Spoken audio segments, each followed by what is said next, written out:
बंधुरा अभी हम लोग खेती में आया है। ये देखिए इतना घासी लगा है साड़िया में, गोल घासी,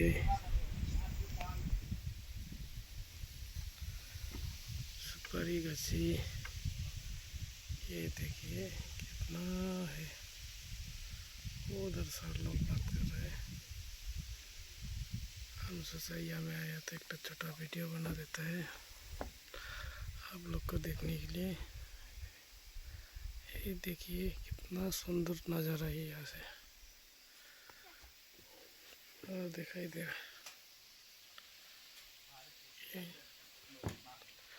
कल घासी लगाया, सारा उधर कल घासी सफा कर रहे हैं। हम यहाँ से लेबू तोड़ के ला रहा है। ये देखिए